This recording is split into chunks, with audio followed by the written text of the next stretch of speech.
All right, we're live. Happy Sunday, Sunday, Sunday. I hope everybody's enjoying their Sunday.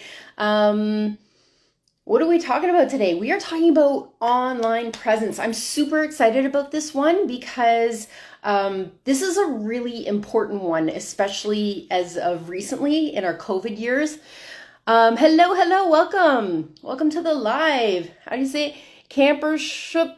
Nice to see ya. If you want to explain how to say your name, that'd be great. I'm not so great with the words. Anyways, before we start, because I know I'm going to get this question a lot. Yes, this is my real hair. No, it is not permed. It's really hot out here in the GTA, the Greater Toronto Area, so there's no way that my hair is going to stay straight. Hello, Donna. Nice to see you on this live. Welcome. I was just explaining why my hair looks like this. No, I don't leave my hair I normally leave it like this with hair extensions to make it longer, and I usually straighten it. The reason is because it's so warm. Hi, Leanne. Oh, my sweetheart. Yeah, so hair doesn't stand up to this heat very well, so I've just let it go rogue. So also, because of the online presence thing, I feel like it's a bit messy. Lots of people can pull off the curls. And yes, I'm going to stop talking about my hair in a second, but just so you know, because I get this question a lot, is that, yeah, like, why don't I leave my hair like this? Because it's kind of messy. And in online presence, I feel like it's not clean. The way that I wear it anyways, clearly, because it's like this right now. Anyways, that's the story about my hair. So don't ask. Yeah, so we're talking about online presence. Jen Gottlieb often talks about having a stage in your back pocket. What does she mean by that? She means that having a phone, I can't not look at this hair now, oh dear. You have your phone in your back pocket. And thank you, Donna, beautiful hair. That's nice. Thank you, Leanne. Hello. And she talks about having a phone in your back pocket, or having a stage in your back pocket, which is your phone. And so that got me thinking about online presence and how it's more present than ever. Please don't leave my live. Okay, so let me tell you a little bit about myself. I used to be a professional dancer, and then I turned teacher. Academics teacher, how that works out, I'm not so sure. And now I'm a retired teacher who's really good at speaking words. Once I get started, I'm good. And so what I want to do is kind of combine those two things of presentation meets teaching, put it together. Both are really presenting, actually. So this is why I'm here to help you. So let's talk about what we can do to enhance our online presence, because it's super important. Not everybody likes to be engaged online because you don't get that aura. So I totally get that sometimes the online piece cannot be that popular, but some people do rely on their businesses being online. So how do we develop and enhance that process? I'm going to break this up into 3 parts. Tonight is going to be part 1, and we are going to chat about just a few things because I don't want to overwhelm you, because there's a lot that comes with this that we can really unpack. This is a beast of a concept. So I thought I'd start tonight by talking about what you can do with your background. I'm not the best with this. I actually had to research lighting and things. I know my media guy was just like, your lighting is awful, because I have a light that's like right above my head, and it was causing a shadow, and it looked like I had a mustache or something. It was not cute. Yes, great combination teaching and presentation skills. So hopefully I know what I'm doing. Thanks, Donna. So we have a light. I took the light bulb out from here so it doesn't cast a shadow on my face and make me look manly. I have a light in front of me that's currently casting a nice shiny spot on my forehead. And I've got a light down below. Research says that when you've got lighting from below, I have to work on it. I know it looks like there's a dungeon behind me. But when there's lighting below or behind you plus lighting in front of you, it reduces the amount of shadows. So I am working on that. So hopefully this is helping you as well. Having your brand behind you, Supreme Kinetics.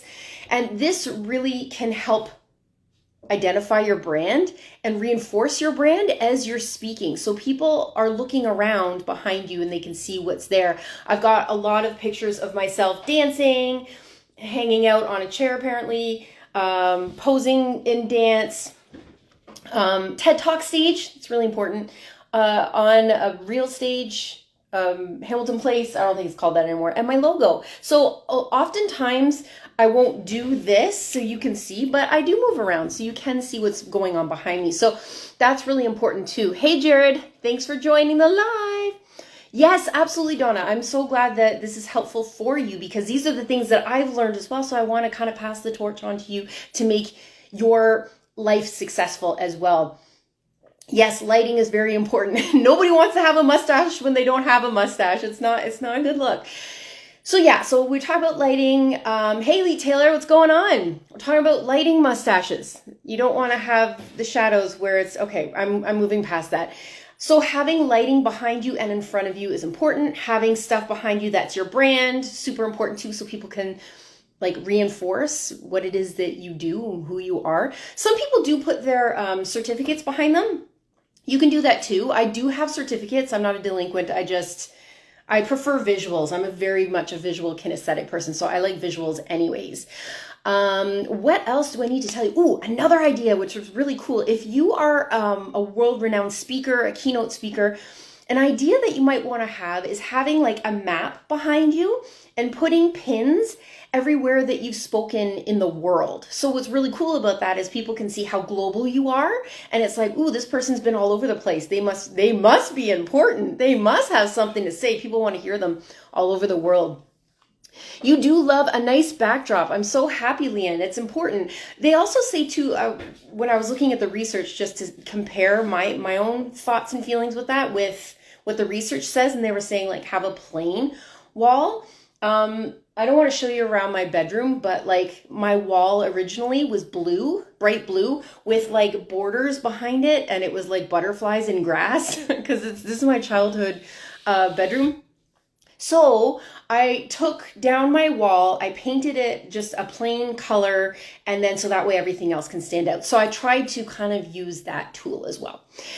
During your presentation, if you're doing an online Zoom presentation, or if you're doing a sort of a descriptive procedural presentation, whatever you want to call it, you want to make sure that you have a live demonstration. So I'm not saying everybody should have a chemical lab in front of them, but if you have something like you're a designer and you want to do a design in front of people and that's what you're speaking about, do it in front of your Zoom call on your live. That's why lives are so great, is that you can do those interactive things. So if you do a live demonstration, or if that's uncomfortable for you, you can pre-record yourself doing a demonstration, because then people are engaged by that. They want to see the process. They want to see that timeline. So that's really important as well. If you have a slideshow or a slide deck that you are presenting like on a Zoom call, it's really important to have visuals, because people are going to get bored of staring at the same face.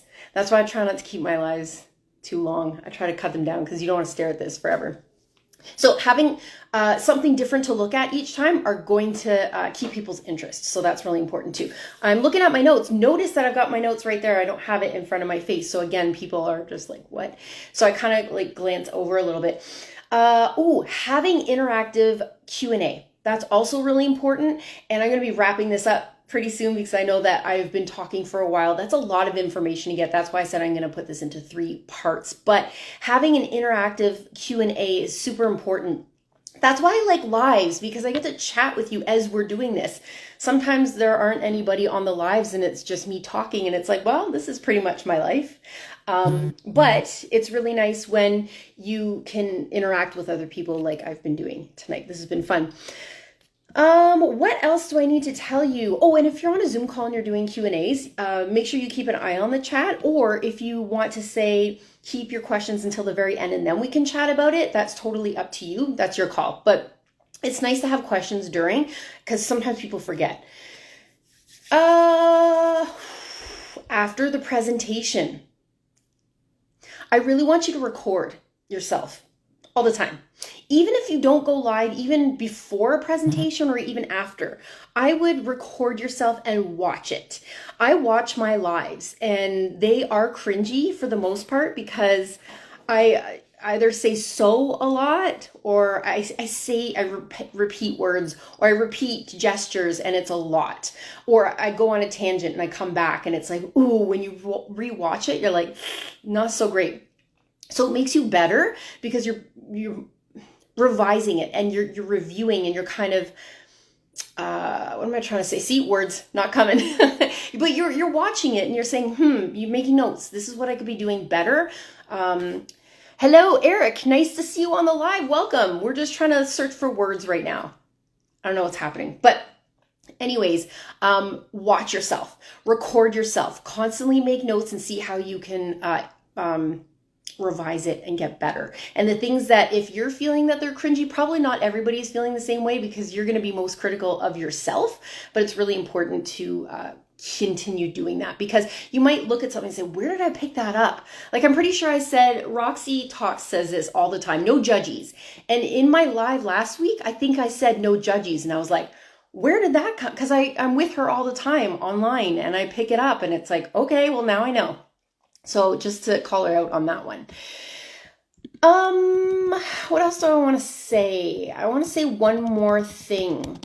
Oh, expressions. That's really important too. The last thing that I want to say is make sure that you are using your face. Maybe I overuse my face, but I know that a lot of people sort of kind of go into a zone, and there's nothing wrong with that. And you don't want to go too over the top because then people think that you're not being authentic, and you always want to be authentic so you can connect with your audience. But smile every once in a while. Yeah, it confuses people because we don't smile at each other anymore. So smile at people. You can look other places, but then come back to your center, come back to your audience. So that's really important too. When I think I look away, I think I mentioned this before in one of my lives, I look away because I'm thinking and then I can kind of come back and then I can watch what's going on. But you always want to make eye contact with your audience, not in a creepy way. You don't want to like stare at them because that is a little bit creepy. That might make some people uncomfortable. So switch it up a little bit. Moving your arms, I'm really good at that. I flail all the time. So if you can practice doing that as well, awesome job. And just making sure that you are expressive in your face. A lot of our micro expressions, I have to be careful because there's a word microaggressions. Yeah, not microaggressions, micro expressions. So small expressions in your face can be picked up by people, especially in person. Maybe online, it doesn't translate that well, but you really want to be mindful of the more you can push your face to do something like raising the eyebrows and opening the eyes a little bit more. I have a tendency to like look tired all the time. So I have to like open my eyes a little bit more, smiling, nodding.